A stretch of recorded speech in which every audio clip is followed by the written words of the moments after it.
தலைக்கேறிடுச்சுன்னா தாய்க்கும் தாரத்துக்கும் வித்தியாசம் தெரியாதா அப்படின்னு சில போதை ஆசாமிகளை பலர் திட்டி நம்ம கேள்விப்பட்டிருப்போம். ஆனா நிஜத்திலேயே தன்னை பெற்றெடுத்த தாய்க்கே பாலியல் துன்புறுத்தல் முயற்சி செய்த ஒரு மகனை இந்த தாய் என்ன பண்ணாங்க அப்படின்றது குறித்து தான் இந்த காணொலியில விரிவா பார்க்க போறோம்.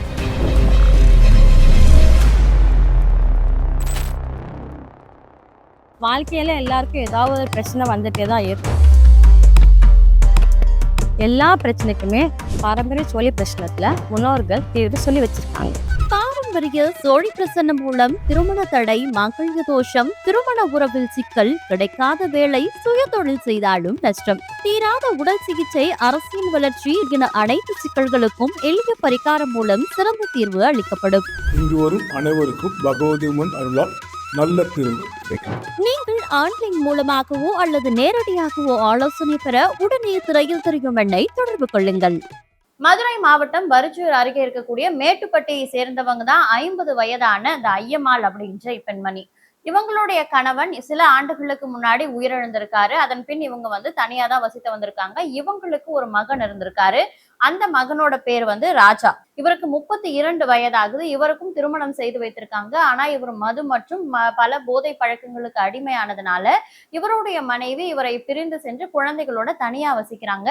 சோ இவர் இந்த ராஜா ஐயம்மாளோட தன்னோட தாயோட வசித்து வந்திருக்காங்க. ஆனா ராஜா தொடர்ந்து போதைக்கு அடிமையானதுனால மது குடிச்சிட்டு அக்கம் பக்கத்தினர்கிட்ட சண்டை போடுறது, இவங்க ஐயம்மாள் கிட்டேயே குடிப்பதற்கு காசு கேட்டு அவங்கள வம்பு இழுப்பது, சண்டை போடுவதுன்னு தொடர்ந்து இது போன்ற ஒரு வன்முறை செயல்களிலும் இந்த ரகலையிலும் ஈடுபட்டு இருந்திருக்காரு. அதனால கடந்த சில நாட்களாகவே ஐயம்மாள் தன்னோட வீடு இருந்தும் கூட அக்கம் பக்கத்தினர் வீட்டுல தூங்குறது, உறவினர்களோட வீட்டுல தூங்குறது அப்படின்னு தன்னுடைய வீட்லயே ராஜா இருந்தாரு அப்படின்னா அவரோட மகன் இருக்கும் பொழுது இவங்க ஐயம்மாள் அந்த வீட்டுல இல்லாம தான் இருந்திருக்காங்க. இந்த தகவலை அக்கம் பக்கத்தினரே சொல்றாங்க.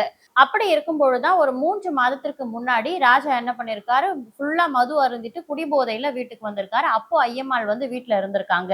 அப்போ போதை தலைக்கேறி வீட்டுக்கு வந்த ராஜா தாய்க்கும் தாரத்துக்கும் வித்தியாசம் தெரியாம, இவர் தெரியாம தான் பண்ணாரா உண்மையிலே இல்ல தெரிஞ்சுதான் பண்ணாரா, போதையில என்ன பண்றோம் தெரியாம பண்ணாரா அப்படின்றது இது வரைக்கும் தெரியல. ஆனா தன்னோட தாய், தன்னை பெற்றெடுத்த தாய்கிட்டயே அவர் பாலியல் ரீதியிலாக துன்புறுத்தல் செய்து அவங்களே பாலியல் வன்புணர்ச்சி செய்திருக்காரு. தாய் எவ்வளவோ இவரை கட்டுப்படுத்த முயற்சி செய்து இவரை எதிர்த்து போராடி இருக்காங்க. ஆனா அவரை ஒரு கட்டத்துல இவங்களால சமாளிக்க முடியாததுனால கையில கிடைச்சதெல்லாம் வச்சு பிள்ளைய அடிக்க ஆரம்பிச்சிருக்காங்க அந்த தாய். அப்படியே கட்ட கம்புன்னு கையில கிடைச்சதெல்லாம் வச்சு அடிச்சதுல ராஜா அந்த இடத்துலயே உயிரிழக்கிறாரு. உயிரிழந்ததுக்கு அப்புறமா என்ன பண்றது அப்படின்னு திகைத்து நின்ற அந்த தாய் என்ன பண்றாங்க, தன்னோட வீட்டுக்கு பின்னாடி கழிவறை கட்டுவதற்காக பள்ளம் தோண்டி வச்சிருக்காங்க. அந்த பள்ளத்துல ராஜாவுடைய உடலை எடுத்து போட்டு புதைச்சிடுறாங்க. ஆனா ராஜா மீது ஏற்கனவே 22 வழக்குகள் நிலுவையில இருக்கு அங்க இருக்கக்கூடிய காவல் நிலையங்கள்ல.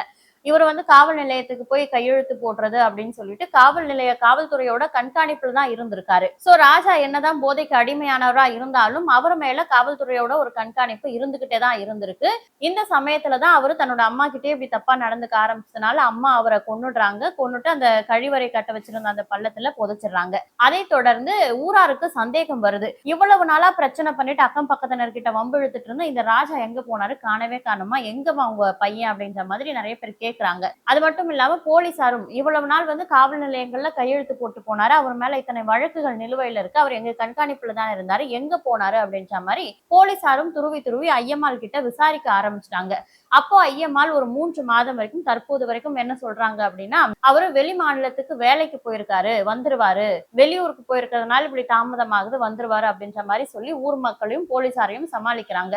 ஆனா எவ்வளவு நாள் அந்த மாதிரி போய் சொல்லி சமாளிக்க முடியும்? அப்ப போலீசார் துருவி துருவி கேட்கும் பொழுது ஐயம்மாள் ஒவ்வொரு வாட்டியும் வேற வேற மாதிரியான காரணங்களை சொல்லும் பொழுது போலீசாருக்கும் சந்தேகம் வருது. சோ போலீசாருக்கு தன் மீது சந்தேகம் வலுக்கிறது அப்படின்னு புரிஞ்சுக்கிட்ட ஐயம்மா என்ன பண்றாங்கன்னா, அந்த ஊருடைய கிராம அலுவலர் இருப்பாங்கல்ல, விஏஓ, அவர்கிட்ட போய் தன்னுடைய அந்த தனக்கு நேர்ந்த அந்த நிலையை சொல்றாங்க. என் பையன் என்கிட்டயே தப்பா நடந்துக்க முயற்சி பண்ணாங்க, நான் அவனை கட்டுப்படுத்த முடியாம அவனை அடிச்சு கொன்னுட்டு இந்த மாதிரி பின்னாடி இருக்கக்கூடிய அந்த கழிவறைக்கு வெட்டப்பட்ட குழியில புதைச்சிட்டேன், என்னை எப்படியாவது காப்பாத்துங்க அப்படின்னு சொல்லிட்டு அந்த கிராம அலுவலர்கிட்ட போய் சரணடைறாங்க. அவர் மூலமா அதுக்கப்புறம் கருப்பாயூர் அணி அந்த போலீசாருக்கு தகவல் கொடுக்கப்பட்டு போலீசார் அவங்க கிட்ட விசாரணை பண்ணதுல எந்த இடத்துல பிள்ளைய புதைச்சாங்க அப்படின்ற மாதிரி எல்லாம் அவங்க அந்த இடத்தெல்லாம் காட்டுறாங்க, எப்படி கொன்னாங்க அப்படின்றதெல்லாம் நடிச்சு காட்ட சொல்றாங்க.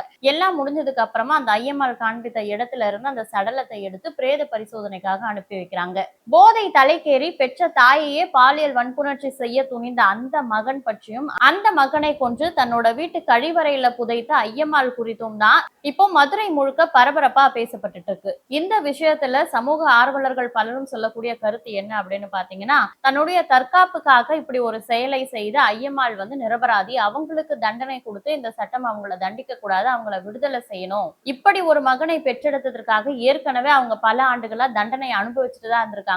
மேலும் இவங்களுக்கு தண்டனை வேண்டாம் அப்படின்ற மாதிரி சமூக ஆர்வலர்கள் கருத்து தெரிவிச்சிட்டு இருக்காங்க. இருந்தாலும் இப்பதான் கொல்லப்பட்ட ராஜாவினுடைய உடல் பிரேத பரிசோதனைக்கு சென்றிருக்கு. பிரேத பரிசோதனை முடிவுகளை வைத்துதான் அவங்க ஐயம்மாள் சொல்லக்கூடிய அந்த விஷயங்கள் உண்மையா, அவர் கம்பியால தாக்கப்பட்டு கட்டையால் அடிக்கப்பட்டுதான் கொலை செய்யப்பட்டிருக்காரா, இல்ல வேற ஏதேனும் காரணங்கள் இருக்கா அப்படின்ற மாதிரியான நிறைய தகவல்கள் வெளியே வரும். உண்மையிலே இந்த ஐயம்மாள் சொல்வதை போல தன்னுடைய மகனே தன்னிடம் பாலியல் ரீதியாக துன்புறுத்தல் செய்தார் அப்படின்னா இது மிக மிக வருந்தத்தக்க, கண்டிக்கத்தக்க ஒரு விஷயம் தான். இது போன்ற ஐயம்மாளுக்கு ஏற்பட்ட நிலை வேற யாருக்குமே வரக்கூடாது. இதற்கு காரணமாக இருந்து அந்த மது பழக்கமும் போதை பழக்கமும் தமிழகத்துல அறவே ஒழிக்கப்படணும். இல்லைன்னா இது போன்ற அதிகப்படியான ஐயம்மாள்கள் உருவாகுவாங்க அப்படின்றதுல எந்த மாற்று கருத்துமே கிடையாது. சோ இந்த தாய் ஐயம்மாளுடைய செயல் பற்றிய உங்களுடைய கருத்து என்ன அப்படின்றத கமெண்ட்ல சொல்லுங்க. மற்றும் ஒரு காணொளியில் சந்திக்கிறேன். அதுவரை உங்களிடமிருந்து விடைபெறுவது பவித்ரா சிவகுமார். வாழ்க்கையில எல்லாருக்கும் ஏதாவது ஒரு பிரச்சனை வந்துட்டே தான் இருக்கும். எல்லா பிரச்சனைக்குமே பாரம்பரிய சோழி பிரச்சனத்துல முன்னோர்கள் தீர்வு சொல்லி வச்சிருக்காங்க. பாரம்பரிய சோழி பிரசன்னம் மூலம் திருமண தடை, மங்கள்ய தோஷம், திருமண உறவில் சிக்கல், கிடைக்காத வேலை, சுய தொழில் செய்தாலும் நஷ்டம், தீராத உடல் சிகிச்சை, அரசியல் வளர்ச்சி என அனைத்து சிக்கல்களுக்கும் எளிய பரிகாரம் மூலம் சிறந்த தீர்வு அளிக்கப்படும். இங்கு வரும் அனைவருக்கும் பகவதி அம்மன் அருளால் நல்ல தீர்வு கிடைக்கும். நீங்கள் ஆன்லைன் மூலமாகவோ அல்லது நேரடியாகவோ ஆலோசனை பெற உடனே திரையில் தெரியும் எண்ணை தொடர்பு கொள்ளுங்கள்.